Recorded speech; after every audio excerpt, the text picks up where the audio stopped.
We've been through a bit of an indie game renaissance in the last few years, with some seriously big games catapulting from a Kickstarter concept to an international success. Nowadays, anyone can pick up an engine like Unity, Unreal, or GameMaker, and with a small enough team they can make an entire game by themselves. Not everything is going to be gold, and while there are notable successes, some of these engines come with a stigma. In the horror scene especially, indie games helped to revive the genre back when AAA producers believed they weren't profitable enough to develop. But even the good indie horror games are surrounded by a slew of buggy messes meant to capitalize on the craze. But before all of this, there was another engine. One that was developed and marketed as commercial entry-level software. This is not a comprehensive history of RPG Maker, but rather a look at the people who decided to twist the engine for something other than RPGs.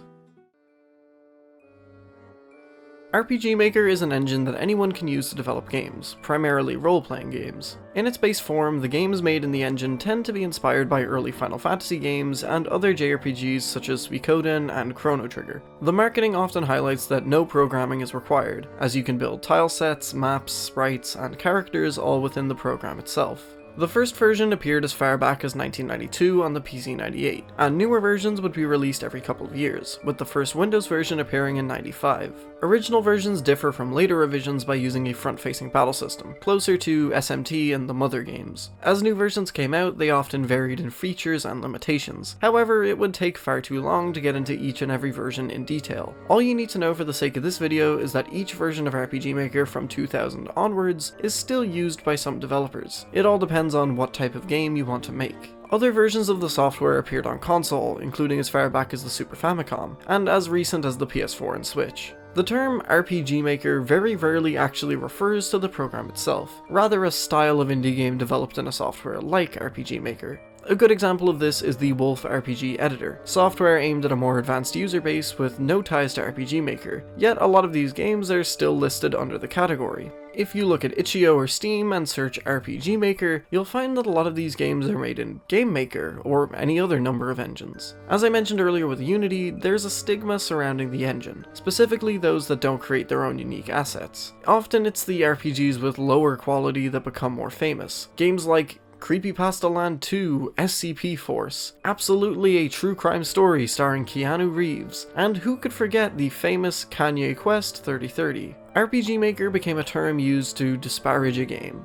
even if it wasn't made in RPG Maker, and games like Absolutely a True Crime Story were created in the engine specifically because of this stigma. However, when you look through a list of popular RPG Maker games, you'll notice something pretty interesting. While there are a number of successful RPGs like Off and To the Moon, and even more unique games like Pokemon Uranium, something else takes up a lot of these entries. While the engine can be used on a very basic level to make RPGs, with a little bit of elbow grease and some practice, it can be used for other genres. Visual novels and adventure games were common, even if they weren't native to the engine, but easily the most common non-RPG games were the horror games. From what I can gather, the first big horror game created in RPG Maker was of course Corpse Party, the first version released way back in 1996 on the PC-98, and while many people may be familiar with the later remakes and revisions, those were not made in RPG Maker. Over the years, many more games would come along, solidifying the genre into more than just a one-off experiment. Yume Nikki, Ao Oni, Ebe, The Witch's House, Misao, The Strange Men Anthology, Mad Father, and many, many more. In many respects, these games became more popular than the RPGs that came before them, and inspired more creators. RPG Maker horror games vary depending on the developer, but they typically have a few things in common. Firstly, they aren't RPGs. This may sound like a dumb thing to bring up, but what I mean is that there's no traditional RPG elements. There's no stats, battle systems, currency, upgrading, or anything else that makes an RPG. Instead, they tend to be short, story-driven experiences that rely on atmosphere and dialogue to keep the player interested. The second aspect is puzzles. Since the games don't have any battles, developers need to find some other way to impede the player's progress. The puzzles could be as simple as finding a code for a safe, or as complex as gathering items from different areas of the game. But if there's no battles, what's to stop players from just exploring and gathering all the puzzle pieces? Where's the tension? That's the third piece. monster chases. Most of these games use enemies as obstacles to avoid, forcing the player to run around them or hide in order to backtrack or advance through the map. Some games will give the character a life bar, while others insist on a one-hit kill. Usually, the game will have you dodging the monster to get used to the mechanic, and then eventually trap you in a puzzle with it. What makes these games good is typically the story and atmosphere. They tend to be quite dark in subject matter, and while this can sometimes lead to some pretty edgy teenager writing, a lot of them manage to stay on the good path. Just like with RPGs, there's no constant version of the engine used, and often it just depends on what the developer is familiar with.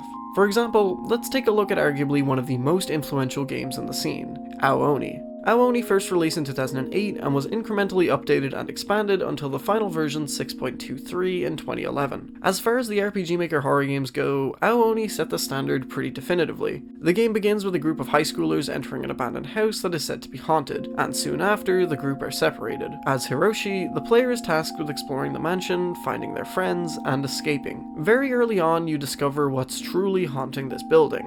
Not a ghost or a demon, but rather these things.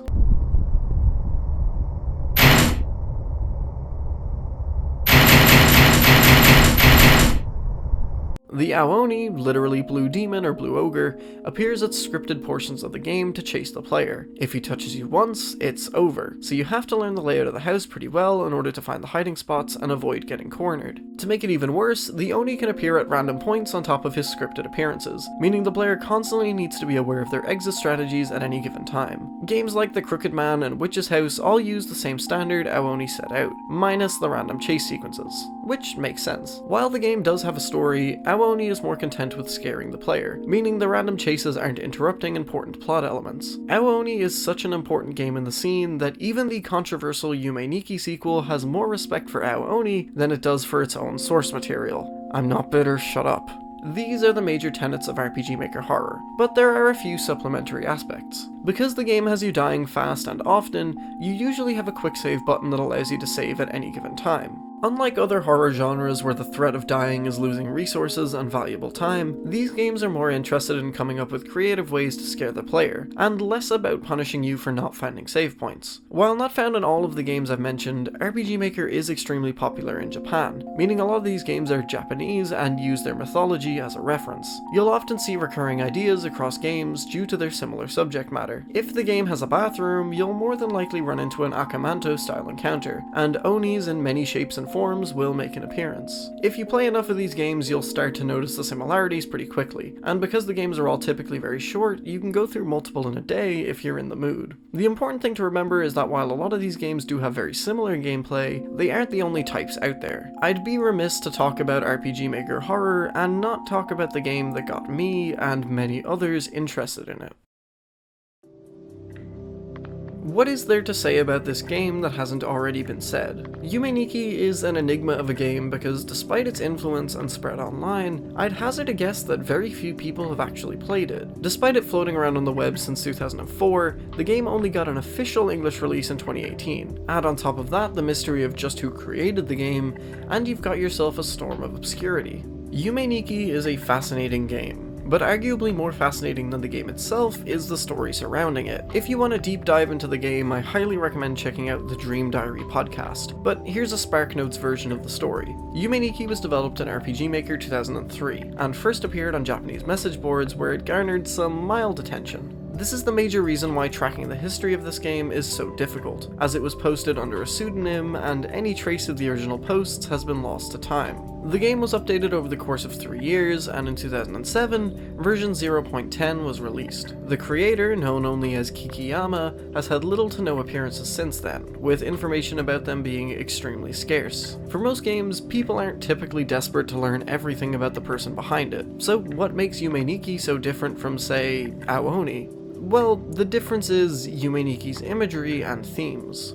The interesting thing about Yume Nikki is just how little information has been offered by the game and its creator, and just how much fans have read into it. At its heart, Yume Nikki is about a girl who lives in a small room which she refuses to leave, and every time she falls asleep, she explores her dream worlds. That's about as much information as you're given on the setting, characters, and world. Everything else is up to interpretation. The reason Yume Nikki stands out from other RPG Maker horror games is that you could argue whether or not it is a horror game at all. If you compare it to the list I gave earlier, there are no puzzles, there are very few monster chases, and even those don't kill you. There's no way to die or game over, and while there is an ending, that's not the point. Yume Nikki is the definition of a walking simulator, because really that's all you can do. You enter the dream world, find your way to the Nexus, pick one of the 12 doors, and just go. As you walk through the looping worlds, listening to the droning music and pitter-patter of Madatsuki's footsteps, you might stumble across a different door, or maybe not a door at all, but something that leads you further into the dream world. The only way that I can describe my first time playing Yume Nikki is lonely. It's a crushingly lonely game, and the further you venture into the dream world, the harder it is to find your way back. It's a surreal experience, one that doesn't pull any punches with its imagery. What way you choose to interpret it is entirely up to you. You might see something that I don't. The game is like a constant Rorschach test. Are these symbols on the floor meant to direct me to another location, or are they part of some bigger image? Are these monsters, or are they meant to be uteruses? There are as many ways to interpret Yume Nikki as there are worlds for Madatsuki to explore, and I feel that's the real reason for its popularity. The final aspect of Yume Nikki I want to talk about is its use of random values. Much like a real dream, Yume Nikki appears extremely unpredictable the first time you venture through it, due to the game's random events. Each time Madatsuki falls asleep, a number of events are decided randomly. For example, there are 5 beds found at various levels of the dream world, and each time a dream begins, one of them will be selected to teleport you to the Stairway of Hands. I remember when I first played the game, I thought I ran into a glitch where Madatsuki's head was facing the wrong direction when she woke up. Turns out there's a 1 in 64 chance for that to happen. There's a 1/8 chance that turning on her TV in the dream world will result in the Kalimba TV event. Sure, fans could experiment and discover these things naturally, but there's another reason we have these exact chances, and it just so happens to be another reason why RPG Maker is the perfect engine for these kinds of games. Data mining games is nothing new. It's a practice that a lot of people use to find unfinished areas, developer secrets, unused music tracks, and Easter eggs. What makes RPG Maker so amazing is that the games don't need to be data mined in order for fans to unlock their secrets. By just opening RPG Maker and popping the games into it, fans can see every little aspect of the game, from the tile sheets to the event triggers, and everything else that makes the game tick. Let's say you find yourself particularly inspired by a game, and want to try your hand at making your own. You don't have to guess and figure out what tricks the developer used to make it work. You can see it all. This ease of access opened the floodgates to one of the most intense and unique aspects of RPG Maker, the fan games. Fan games have a bit of a rough and tumble history, especially when it comes to big name franchises. Earlier in this video I name dropped Pokemon Uranium, which was a Pokemon fan game built in RPG Maker XP over the course of 9 years, and it was downloaded 1.5 million times in its first and only week online before Nintendo shut it down. Big companies don't appreciate people using their creative properties unsupervised, but indie developers? They often encourage it. Let's look at some examples. How many different Aoni fan games could there be? 5, 10, 20? According to one website, there are hundreds, with 33 fan games in Tier 1. There are so many games that the fans have to organize it into a tier system just to keep track. Sure, quality over quantity and all that, but the sheer number is nothing to scoff at. Or how about Yume Nikki? One of the easiest way to see its influence is by looking at the number of fan games it inspired. Every year for the last 4 years, the Dream Diary Game Jam sees around 30 new Yume Nikki fan games created over the course of a few weeks to celebrate the anniversary of the game's first release. Then you've got games that rival the original itself, games like Yume Tuki, .flow, and Lucid Dream. .flow first appeared as early as 2009, 2 years after the final update to Yume Nikki, and Yume Tuki first appeared the same year Yume Nikki finished. Yume Tuki is probably the greatest example of what makes RPG Maker games so accessible to so many people. The game has been steadily updated over the course of 13 years, and still receives updates to this day by a group of anonymous 2chan users. The game is a collaborative project, with more effects, more worlds, and more content than the original game, without stepping on its toes in any way. And it doesn't stop there. There's so something about the independent spirit of these games that attracts all kinds of creators, whether it be animators making extremely cool animations, or Vocaloid artists making entirely original songs. There's no end to the amount of unofficial works inspired by these games. We've talked about what makes these games so appealing, and we've talked about the fans who are inspired to create things based on it. But what about official works? If these games are as popular and influential as I'm claiming they are, surely they'd make a jump to the mainstream. Oh, you have no idea what Pandora's box you have just opened. You may have noticed I've neglected to talk too much about the very first game we mentioned, Corpse Party. Part of the reason is because it's hard to talk about Corpse Party without talking about the juggernaut of a franchise it became. If Aoni and Yume Nikki are the obscure choice, then Corpse Party is the kid you knew when you were both 8 years old, and now 20 years later you see them driving a Ferrari and wearing Yeezys. Corpse Party hit levels of popularity in Japan that nobody could have predicted. What started as a simple PC-98 RPG Maker game has transformed into multiple sequels on mainstream platforms, a number of manga adaptations, an OVA series, multiple live-action films, and even theme park attractions.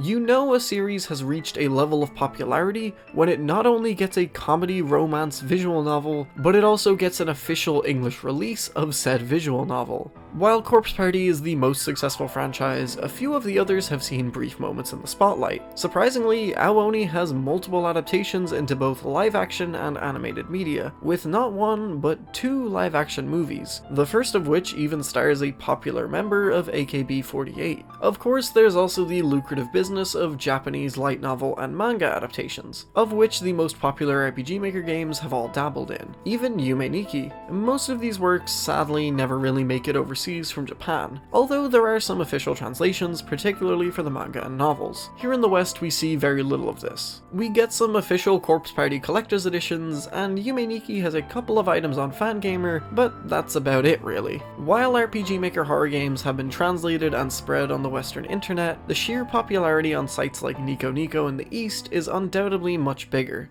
Ultimately though, you can't explain something's importance just by looking at the amount of merchandise you can accumulate. There's a more important way to measure how big something is.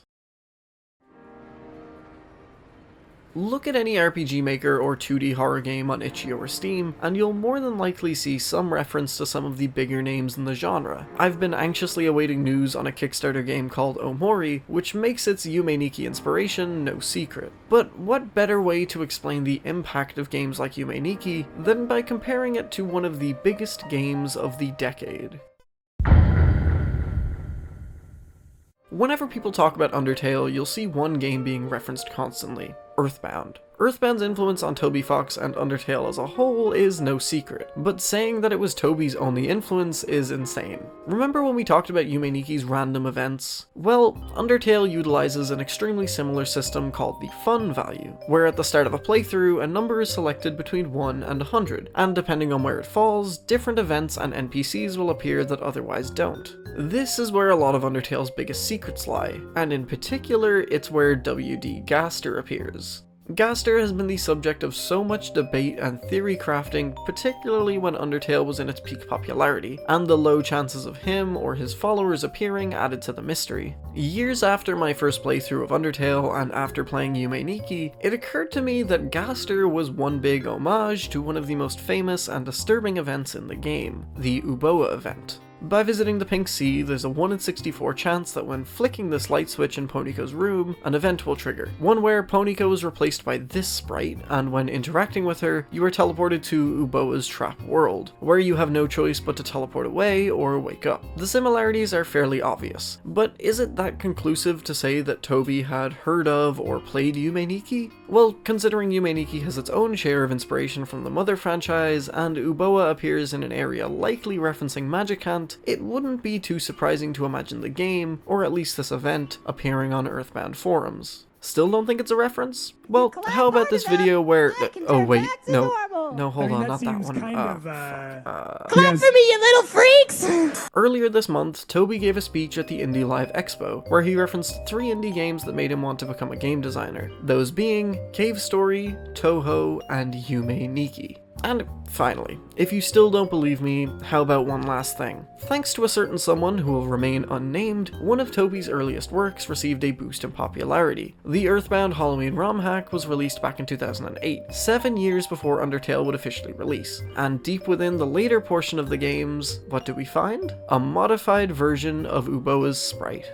Okay, I hear you say. That's just one of the biggest indie games of the entire decade. Big whoop. Well, let's look at some other examples. In fact, let's look at another game that people love to compare to Undertale, Lisa. The entire Lisa series was developed in RPG Maker, making it one of the most popular and successful RPGs made in the engine. But that's not what I want to focus on. Despite what Steam will lead you to believe, Lisa is a trilogy of games, although the complete edition only includes the painful and the joyful. That's because the first entry, titled Lisa the First, is an exploration horror game created in the style of Yume Nikki. If you've never played it, imagine Yume Nikki but turn the Earthbound style up to 100, add some horrifying dialogue, and that's Lisa the First. While the sequel definitely distances itself from this style and sticks to the Earthbound RPG aesthetic, it's impossible to ignore the original's inherent similarities to Yume Nikki. Or, if that doesn't satisfy you, how about a game that was so big that it was featured on the BBC?